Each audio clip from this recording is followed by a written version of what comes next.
ऐसी चीज़ें जिनसे हम दिन प्रतिदिन हम कह सकते हैं कि हमें कंगाल करते जा रही है। अगर हम इन चीज़ों को अपने को सुधार लें तो उनसे हम काफ़ी अच्छी चीज़ें पा सकते हैं, मतलब अपना काफ़ी मनी हम अपनी सेव कर सकते हैं। तो आज की वीडियो में हम बात करेंगे 10 ऐसी आदत के बारे में जिन्हें सुधार कर हम कहीं न कहीं अपना बहुत सारा अमाउंट और पैसा बचा सकते हैं। और ये बातें कहीं न कहीं हमें वॉरेन बफेट जो जाने माने इन्वेस्टर हैं और उनकी कंपनियाँ बर्कशायर हाथवे उनके द्वारा कही गई है। तो चलिए स्टार्ट करते हैं। तो सबसे पहले है कि हमें कभी भी जैसे हम वीकेंड होता है तो वीकेंड पे हम क्या करते हैं, हम ज़्यादा से ज़्यादा जाएंगे, होटल में खाएंगे और खा के वापस आएंगे। तो वीकेंड में जो हम बाहर जाके खाते हैं, एक तो वो खाना बहुत ज़्यादा महंगा होता है, नो डाउट कि उसमें बहुत महंगा होगा और उसमें जो चीज़ें होंगी वो अच्छी क्वालिटी की हमें बाहर नहीं मिलेगी। ज़्यादा अच्छी खाने के चक्कर में हम अपनी सेहत से भी गवा बैठेंगे। तो ये एक तरह से ये होगा कि हम अपने इन्वेस्ट भी कर रहे हैं, अपने वेल्थ से भी जा रहे हैं और दूसरी ओर अपनी हेल्थ से भी जा रहे हैं। तो हर वीकेंड में जाके बाहर खाना एक बहुत गंदी आदत है। आप इसे रिड्यूस कर सकते हो और कभी ऐसा नहीं है आपको एंजॉय नहीं करना, एंजॉय भी आप करो, बट एक लिमिटेड अमाउंट में ये सही रहेगा। अगर आप हर वीकेंड जा रहे हो तो आप पे वो एक एक्सपेंसिव बर्डन बढ़ जाता है और उस बर्डन के बढ़ने से आप कहीं ना कहीं अपना बहुत सारा पैसा गंवा दे रहे हो। दूसरा, ड्रिंकिंग इन बार। आप कभी भी बाहर जाते हो तो ज़्यादातर क्या करते हैं, बार में ड्रिंक करके आते हैं। बार में जब हम ड्रिंकिंग करने गए तो होगा वहाँ ये कि जो आपको एक कोई बोतल लेते हो, जो बोतल नॉर्मली सुपर मार्केट में आपको बहुत सस्ते में मिल जाएगी, वो वहाँ पे ज़्यादा एक्सपेंसिव प्राइस पे मिलेगी। मतलब सुपर मार्केट के कंपैरिजन में वो अच्छे रेटों पे ही मिलती है। वो कभी ऐसा नहीं मिलेगा कि आपको सस्ते दामों में मिलेगी। तो उसका जो रेट होगा वो बहुत ज़्यादा हाई होगा। अब उसके रिजल्ट ये होंगे कि आप उसी खाने के लिए, उसी ड्रिंक के लिए आप ज़्यादा अमाउंट पे कर रहे हो एज कम्पेयर टू आपको जितना सुपर मार्केट में मिल रहा है। तो वो कहीं ना कहीं आपका ही मनी ज़्यादा खर्च हो रहा है और उससे आपको ही बर्डन पड़ रहा है। तो ये गंदी आदत है। आप बेहतर हो सकता है कि आप उसे घर जाके एंजॉय करो। बाहर में भी आप एंजॉय कर सकते हो, बट आप वहाँ पे जितना अवॉइड कर सकते हो वो उतना आपके लिए फाइनेंशियली बहुत ज़्यादा अच्छा होगा कि आप बाहर में जाके ड्रिंक कर रहे हो। उससे वहाँ पे एक तो खाना भी इतना, फिर वही कि खाना इतना अच्छा नहीं मिलता हम जहाँ बाहर जाके खाते हैं। घर का खाना जो होता है वो अच्छा ज़्यादा होता है। और दूसरा ये कि आप उसके लिए ज़्यादा एक्सपेंसिव, ज़्यादा चीज़ें, अपना ज़्यादा मनी अपना लॉस कर रहे हो। उस लॉस से ओवरऑल आप ही को रिकवर करना है। तो ये चीज़ें आपको ध्यान रखनी है। Latest step. अब होता जनरली ये है कि आपने एक मोबाइल खरीदा, आपने ठीक है एक मोबाइल खरीद लिया है। अब मोबाइल खरीदने के बाद में 6 महीने बाद में आपने देखा कि एक नई टेक्नोलॉजी और आ गई है, जो आपका मोबाइल है अब वो एकदम लेटेस्ट टेक का नहीं रहा। तो अब टेक्नोलॉजी क्या है कि हर दूसरे महीने बदलती जा रही है। अब आप आज उस मोबाइल को खरीदो, कोई सैमसंग का आप 30,000 का खरीदो, या जनरली लोग बात क्या एप्पल को बहुत प्रेफरेंस देते हैं। अब आपने एप्पल का मोबाइल तो खरीद लिया, उसके कंपैरिजन में अगर आप एंड्रॉयड का कोई मोबाइल लोगे तो वो ज़्यादा अच्छा फीचर देगा, ज़्यादा सारी चीज़ें प्रोवाइड करेगा। But as compare to Apple इतना प्रोवाइड नहीं करता। बट वो एप्पल एक लॉयल्टी का जोन है, रॉयल्टी आपको दिखानी है, खाली उसी का है। बाकी उससे आपको कोई फ़र्क नहीं पड़ता कि वो कितना काम कर रहा है, कितने उसमें एडवांस टेक्नोलॉजी का डेवलपमेंट होता नहीं। एंड्रॉयड फ़ोन आपको ज़्यादा अच्छे पड़ जाते हैं। तो ओवरऑल मीनिंग ये है कि लेटेस्ट टेक जो होता है वो आपको हमेशा उसके पीछे नहीं भागना। आप एक जनरली एक अच्छा सा आपके जो काम है उसके अकॉर्डिंग एक अच्छा सा मोबाइल खरीद लो, ना ज़्यादा एक्सपेंसिव हो ना ज़्यादा मीडियम क्वालिटी का हो। तो आप एक मीडियम रेंज में अच्छा सा खरीद लो जो आपको बेहतर लगे, और उसके पीछे लेटेस्ट टेक के पीछे हमेशा भागना नहीं है। अगर आप लेटेस्ट टेक के पीछे हमेशा भागते हो तो कहीं ना कहीं आप ही धोखा खा जाओगे एक टाइम पे आके। तो आप अपना पैसा बहुत सारा यहाँ पे बचा सकते हो। चौथी चीज़, ओवर एक्सपेंसिव। अब वॉरेन बफेट जी ये कहते हैं कि आप क्या करते हो, दिखाने के लिए, खाली शौकीनी के लिए आप महंगे महंगे ब्रांडेड आइटम्स के कपड़े खरीदते हो, ब्रांडेड वॉच खरीदते हो, शूज़ खरीदते हैं। तो हम बहुत सारे काम ऐसे करते हैं खाली शो ऑफ के लिए, इनकी हमें रियल लाइफ में ज़रूरत नहीं होती। आप किसी भी बड़े बंदे को देख लो, जैसे आप मैक जोकर्स को देख लो, या फिर आप बिल गेट्स को देख लो, या फिर फेसबुक का मार्क जुकरबर्ग को देख लो। तो ये सभी लोग कभी शो ऑफ करने में विश्वास नहीं रखते। आप वॉरेन बफेट जी को ही देख लो, तो उन्होंने कभी शो ऑफ करने में विश्वास नहीं किया। आपने एक सिंपल, वो तो इतना ज़्यादा सिंपल रहते हैं कि अपना जो एक टी शर्ट है वही कलर का 8-10 टी शर्ट रख रखा है, उन्हें ही पहन के डेली आ जाना। एक ही टाइप के उन्होंने 8 से 10 पैंट से रख रखी है, वही पहन के आ जाना। उन्हें कोई शो ऑफ करने की जरूरत नहीं है, क्योंकि जो एक्चुअल अमीर होता है वो कभी शो ऑफ नहीं करेगा, वो नॉर्मल रहता है और नॉर्मल ज़िंदगी आराम से जी के वो खुशी खुशी निकल जाता है। बट जो लेटेस्ट अमीर ही बनने की कोशिश में लगे रहते हैं, जो भी बन नहीं पाए या फिर वो मीडियम होते हैं, तो वो ज़्यादा शो ऑफ करते हैं और शो ऑफ करके दिखाते हैं कि हम इतने अमीर हैं। जबकि जो रियलिटी का अमीर बंदा होता है वो कभी शो ऑफ वगैरह इस तरह की नहीं करता, वो आराम से अपनी ज़िंदगी जीता है, खुशी खुशी जीता है और आराम से चला जाता है। तो आपको हमेशा यही करना है कि शो ऑफ से बचना है। तो ये आपके लिए बहुत बड़ा पॉइंट हो सकता है, जिससे आप आराम से अपना जीवन जी सकते हो। नेक्स्ट है हमारा unpaid credit card bills. Unpaid credit card bills वो बिल है कि जैसे हमने कोई भी क्रेडिट से कुछ भी खरीदा, अब खरीदने के बाद में हमने तो वो क्रेडिट कार्ड से ले लिया, क्योंकि उसका हमारा बहुत ज़्यादा अमाउंट है, उसका हमारा लिमिट बहुत सारा है, तो वो बैंक हमें ऐसे प्रोवाइड करते हैं क्रेडिट कार्ड जिनका लिमिट जो होता है वो बहुत ज़्यादा होता है। अब लिमिट के अकॉर्डिंग हमें प्रोवाइड तो कर दिया क्रेडिट कार्ड, तो अब हम उन्हें खर्चा भी करेंगे।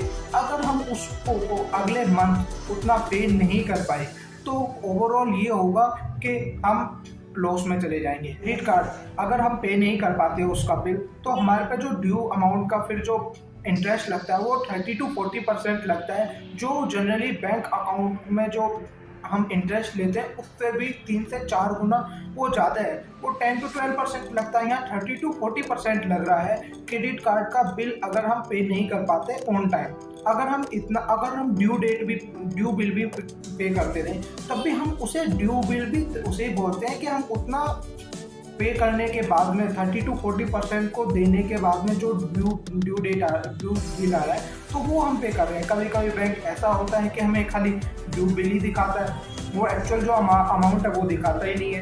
तो वो सब बचने के लिए हमें क्रेडिट कार्ड के बिल जो है वो टाइमली पे कर देने चाहिए। इससे आपकी मनी बहुत सारा सेव हो सकती है, आपको बेवजह खर्चा नहीं होगा। तो ये एक बहुत बड़ा पॉइंट है।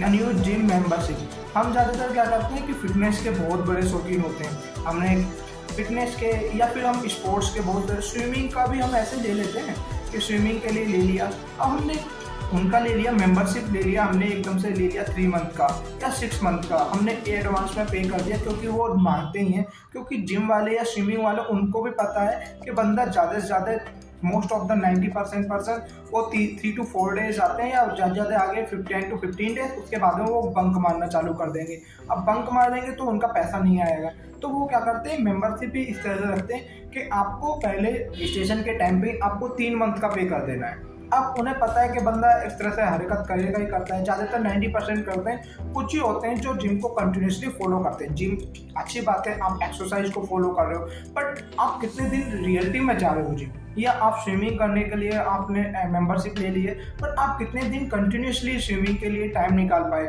आपके पास जनरली सबसे बड़ा प्रॉब्लम आज की डेट में यही है कि लोगों के पास टाइम नहीं होता जो एक्चुअल चीज़ करनी है। वेस्टिंग के लिए बहुत ज़्यादा टाइम होता है, हमें कुछ भी करा लो, बट जब एक्चुअल काम की बात आती है तो उस पर हमारे पास टाइम नहीं होता। हम यही देखते हैं कि टाइम नहीं मिला, या हम मतलब कहीं ना कहीं हम रीज़न ढूंढ लेते हैं कि ये इस वजह से हम नहीं जा पा रहे, अब वो हमें वैलिड लगता है, हम बस उसे जस्टिफाई कर देते हैं खुद से, जबकि वो खुद को ही बहुत बड़ा धोखा देना होता है। ऐसे ही हम जिम में भी करते हैं, या कोई भी अच्छा काम करने से पहले यही करते हैं। तो जिम में भी अगर हम कर रहे हैं तो कहीं ना कहीं हमने 3 मंथ का मेंबरशिप ले लिया है और हम उसे जाके ज्वाइन नहीं कर रहे। अब 3 मंथ हम कंटिन्यूसली बहुत ज़्यादा 90% जाते ही नहीं है। अब वो जब जाते नहीं है तो उनका वो खामोखा में उन्होंने फ्री में इन्वेस्ट कर दिया वहाँ पे, और उसको वो जिम वाला या स्विमिंग पूल वाला आपको रिटर्न तो करेगा नहीं, क्योंकि आपने मेंबरशिप ली है, उसके बाद में वो देखेगा। तो ये बहुत ज़्यादा ज़रूरी है कि आप 3 मंथ की या 4 मंथ की मेंबरशिप ना लें, आप 1 मंथ का लें, और 1 मंथ का लेके आप उसमें अगर कंटिन्यूसली जा रहे हैं तो बहुत अच्छी बात है, नहीं जा रहे तो आपको खुद से ध्यान रखना है कि कहाँ पर आप लेके कर रहे हैं। नेक्स्ट पॉइंट है हमारा, हम ना OTT का बहुत बड़ा शौकीन होते हैं कि OTT के सारे प्लेटफॉर्म हमने देखने हैं। नेटफ्लिक्स का रिचार्ज करा लिया, डिज्नी प्लस हॉटस्टार का करा लिया, अमेजन प्राइम का करा लिया, तो जितने भी OTT होते हैं प्लेटफॉर्म है, अब हम उनका रिचार्ज जरूर करा के रखते हैं। बट आपको रियलिटी में आप ये देखो कि आप कितना घंटे आपने इंजॉय किया ये सब चीज़ें। जनरली आप अगर रियल लाइफ में पाओगे तो आप सुबह सुबह ऑफिस जाते हो, रात को आते हो, थोड़ा बहुत फैमिली का टाइम स्पेंड करते हो, तो रात को मैक्सिमम 1 आवर देख लिया। अब उस 1 आवर के लिए अब वो आपने नेटफ्लिक्स से देखा या अमेजन से देखा या फिर डिज्नी प्लस हॉटस्टार से देखा, आपने ज़्यादा मैं कहता हूँ अगर सबका ही सब्सक्रिप्शन ले रखा है तो आपने कितना सबसे देख लिया। आपने ज़्यादा नेटफ्लिक्स देख लोगे तो अमेजन प्लस हॉटस्टार रह गया। तो कहीं ना कहीं आप उनको लैकिंग कर रहे हो कि आप एक्चुअल में जितना सब्सक्रिप्शन ले रखा है उसका भी पे कर रहे हो, जो उसका नहीं देख रहे हो उसका भी आप पे कर रहे हो। खाली सब्सक्रिप्शन आपके पास हर चीज़ का होना चाहिए। आप बोलते हो लेटेस्ट मूवी आएगी तो उसे देख लेंगे, बट लेटेस्ट मूवी अच्छी वाली जरूरी थोड़ी है कि वो हर उस पर आए। मतलब नेटफ्लिक्स पे आ रही है तो आप एक लेटेस्ट मूवी के लिए आपने पूरे साल सब्सक्रिप्शन लेकर रखा है। तो ये कहीं ना कहीं हमारे लिए फाइनेंशियल बर्डन हम पे ही ओवरऑल पड़ रहा है कि हम अपने जो अनयूज खर्चे हैं ना उनको बढ़ा रहे हैं। हम ये नहीं देख रहे कि हम एक्चुअल में कितने घंटे वॉच कर रहे हैं। ज़्यादातर होता ही है कि एक बार सब्सक्रिप्शन ले लिया हम देखते भी नहीं है उसको तक। अब जब देखते ही नहीं है तो वो ऐसे ही पड़ा रहता है। तो ओवरऑल कहने का मतलब यही है कि अपने जो अनवांटेड खर्चे हैं वो कम करने हैं। कहीं ना कहीं आपको नेटफ्लिक्स या सब्सक्रिप्शन ले तो लेना है, बट जब आप नहीं देख रहे तो उसकी ज़रूरत नहीं है तो आप उसको रिमूव भी कर दो। सब्सक्रिप्शन जितने भी हैं वो अनसब्सक्रिप्शन में कंप्लीट कर दो, क्योंकि आप उसे देख नहीं रहे। अब बेवजह आपको सब्सक्रिप्शन लेके अब उसके लिए पर मंथ का पे करने से कोई फ़ायदा है नहीं, तो आप अपना पैसा कहीं ना कहीं वेस्ट ही कर रहे हो। नेक्स्ट है हमारा पर्सनल केयर। अब हमने देखते हैं ब्यूटी प्रोडक्ट्स हम बहुत ज़्यादा खरीदते हैं, बट अब कोई बोलता है कि झुर्रियाँ आ रही हैं, कोई बोलता है कि बाल झड़ रहे हैं। अगर आप सपोज करोगे 25 की एज में कौन सी आपके स्किन पे झुर्रियाँ आ जाती हैं या 25 की एज में कौन से आपके बाल पूरे झड़ जा रहे हैं, तो आप उसके लिए केयर करने लगे हो अभी से, पर जबकि उसकी ज़रूरत नहीं है। आप अभी जवान हो, 25 to 30 इंडिया अभी मोस्टली जो पॉपुलेशन है वो यहीं से गुजर रही है, 35 के आसपास होगी ज़्यादा से। बट अगर हम एक्चुअल में देखें हमें ज़रूरत क्या है उन चीज़ों को यूज़ करने की, कि थोड़ा बहुत लगा लेते हैं, अच्छी बात है कि आप थोड़ा बहुत यूज़ कर लो, पर महंगे महंगे आइटम पर्सनल केयर्स को खरीदने की ज़रूरत क्या है। आप तो फिट नहीं हो, कहाँ से आप लुकिंग में अच्छे नहीं हो, तो आप पहले शुरू से ही जो कुदरत ने भेजे हो वो बहुत अच्छे हो, बस आप अपने आप को स्वस्थ रख रहे हो, साफ सुथरा रख रहे हो। आप वाटर डेली ठीक से पियोगे तो आप ऑटोमेटिकली आपकी जो स्किन है वो अच्छी हो जाएगी। आपको ज़रूरत ही नहीं है महंगे महंगे प्रोडक्ट खरीदने की और महंगे महंगे प्रोडक्ट्स को लगाने की। आप अपना नॉर्मली रेगुलरली मॉर्निंग टाइम में उठ के नॉर्मल एक्सरसाइज कीजिए, रनिंग करिए।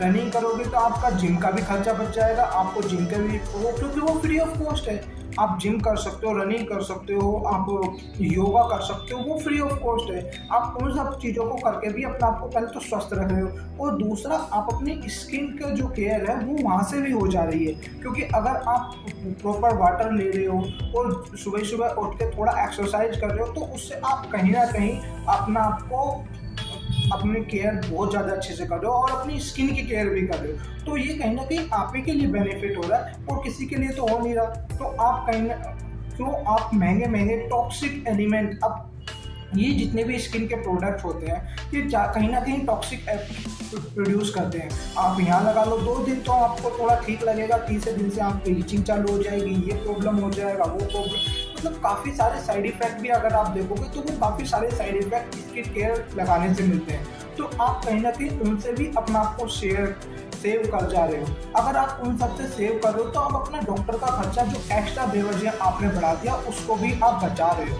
तो ये चीज़ें कहीं ना कहीं मैटर कर रही हैं कि आप अपनी स्किन केयर के प्रोडक्ट्स उतने ही लो जितने आपको रियलिटी में ज़रूरत है। आप दूसरों को देख के पीछे खामोखा में भागने से कुछ फ़ायदा तो है नहीं कि वो इतने का ये लगा रहा है तो मैं भी लगाऊंगा। खुद से एनालाइज करिए कि आप कहाँ लैकिंग कर रहे हो। अगर आप लैकिंग नहीं कर रहे तो आप कहाँ पे जाके अपना आपका खर्चा जो है वो बढ़ा दिया है आपने, जिससे आपकी मंथली सेविंग जितनी होनी थी वो नहीं हो पा रही है। आप कहीं ना कहीं लैकिंग तो कर ही रहे हैं ना। नेक्स्ट पॉइंट है हमारा स्मोकिंग का।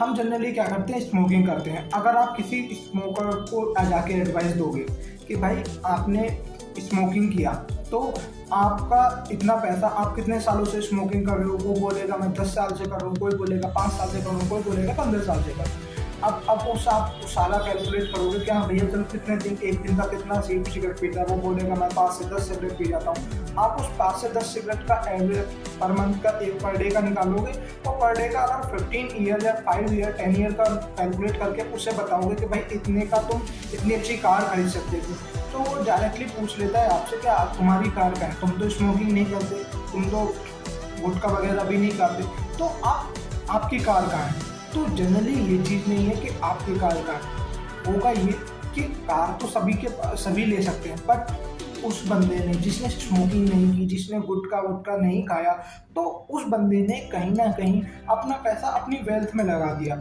जरूरी थोड़ी है कि वो कार ही खरीदेगा, वो एक एग्जाम्पल पुट कर रहा है आपके सामने कि अगर आपके पास ये हैबिट ना होती तो आप लाइफ में कुछ और भी अच्छा कर सकते थे। इसका मतलब ये नहीं है कि वो कार ही खरीदे या कुछ और ही करे, तो कहीं ना कहीं उसने अपना आप को सेव कर लिया, उसने वो मनी सेव किया, प्लस ये मनी भी सेव कर दिया कि उसने अपने जो डॉक्टर का खर्चा होता है वो कहीं ना कहीं बहुत हद तक बचा दिया है अपना। क्योंकि अगर आप स्मोकिंग करोगे, गुटखा करोगे, तो आपको कैंसर होने के चांसेस बहुत ज़्यादा हैं, नहीं भी हुए तो आपका लीवर खराब हो जाएगा, या आपको कहीं ना कहीं बॉडी पार्ट्स में प्रॉब्लम होगा ही होगा, जो आप क्योंकि अनयूज एक्टिविटी कर रहे हो, बॉडी को प्रोड्यूस को टॉक्सिसिटी दे रहे हो आप लोग, तो वो कहीं ना कहीं आप ही को इफेक्ट करेगा तो रिजल्ट भी आप ही के सामने आएंगे। तो वो कहीं ना कहीं ये चीज़ें मैटर करती हैं कि आप स्मोकिंग वगैरह नहीं करोगे तो आप अपनी सेविंग्स को कहीं ना कहीं बढ़ा ही रहे हो। तो ये बहुत अच्छी चीज़ होती है कि स्मोकिंग से बचने के लिए। ऐप और गेम्स, अब आजकल के जो गेम्स है ना वो इसी तरह से डिजाइन करे गए तो आपको उसकी लत लग जाए, वो आपको रिवॉर्ड्स देते रहेंगे। आप कोई भी गेम देख लो वो आपको रिवॉर्ड्स देता रहेगा, रिवॉर्ड्स देने के बदले आपको उसमें एडवांस फीचर देगा और आपको गन, तो कुछ होते हैं गन प्रोवाइड करते हैं तो आपको एडवांस गन प्रोवाइड कर देंगे, उसके बदले में वो क्या करेंगे आपसे कुछ अमाउंट पैसा लेंगे। अब होगा ये जनरली उसमें आप अपने 24 आवर्स में से बहुत सारा घंटे आप उन गेम पे ही बिता दोगे। अब जनरली रिजल्ट्स ये आएंगे कि उन गेम पे बिताने के साथ साथ आपका एक तो टाइम सबसे ज़्यादा जा रहा है, दूसरा टाइम के साथ साथ आप गेम में तो बहुत बड़े बन रहे हो पर फाइनेंशियली आप कहीं ना उतने ही गरीब बनते जा रहे हो। तो आप एक मोबाइल गेम में राजा बनने से अच्छा है कि आप अपनी रियल लाइफ में फाइनेंशियली अच्छे बनो, अपने टाइम जो है आपका वो कहीं और स्पेंड करो। अगर आप कहीं आप और उस टाइम को स्पेंड करते हो तो आपने कहीं ना कहीं अपना एक तो टाइम बचा लिया, दूसरा क्योंकि टाइम ही आजकल सबसे बड़ी मनी है, तो बेहतर यही होगा कि आप अपना आपको फाइनेंशियली ज़्यादा स्ट्रॉन्ग बनाइए एज कम्पेयर टू आप गेम खेल के अपना टाइम वेस्ट करने के बजाय। तो ये थे कुछ आइडिया जो वॉरेन बफेट ने सजेस्ट करे हैं, जिनसे आप अपने कहीं ना कहीं अपनी लाइफ में ये सारी चीज़ें पाएंगे और अपनी लाइफ को कहीं ना कहीं फाइनेंशियली फ्रीडम बोलते हैं वो हम कर पाएंगे अगर इन आदतों को हम वॉरेन बफेट के अकॉर्डिंग चलेंगे। तो I hope you gain something from my this video. Thanks for watching.